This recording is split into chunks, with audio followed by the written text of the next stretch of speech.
মুখ্যমন্ত্রী ডক্টর হিমন্ত বিশ্ব শর্মার সঙ্গে বরাকের জ্বলন্ত সমস্যা নিয়ে আলোচনা আল মার্কাজুল মিল্লি ফাউন্ডেশনের চেয়ারম্যান মৌলানা হোসাইন আহমেদ বড়ভূইয়ার। অসমের মুখ্যমন্ত্রী ডক্টর হিমন্ত বিশ্ব শর্মা 3 দিনের বরাক সফরসূচিতে গত শুক্রবার হাইলাকান্দিতে এসে দলীয় কর্মকর্তা সম্মেলন শেষ করে হাইলাকান্দি আবর্ত ভবনে বিশেষ কয়েকজনের সঙ্গে সাক্ষাৎ করেন।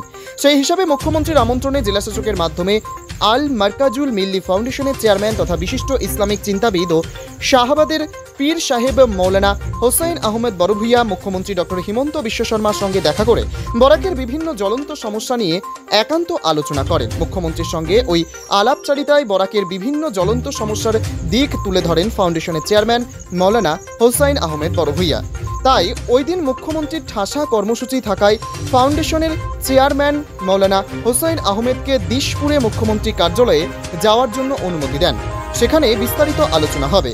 তাছাড়াও চেয়ারম্যান মৌলানা হোসাইন আহমেদ বড়ভূইয়ার কাছে দোয়া ও আশীর্বাদ চান। এক পেজ বিবৃতিতে ফাউন্ডেশন চেয়ারম্যান মৌলানা হোসাইন আহমেদ বড়ভূইয়া এই খবর জানিয়ে মুখ্যমন্ত্রী ডক্টর হিমন্ত বিশ্ব শর্মার ভূয়সী প্রশংসা করে বলেন, মুখ্যমন্ত্রীর ওই সফরসূচিতে বসবাসকারী বিভিন্ন উন্নয়নমুখী প্রকল্প উপহার পেয়েছেন। ব্যুরো রিপোর্ট, কুশি টিভি।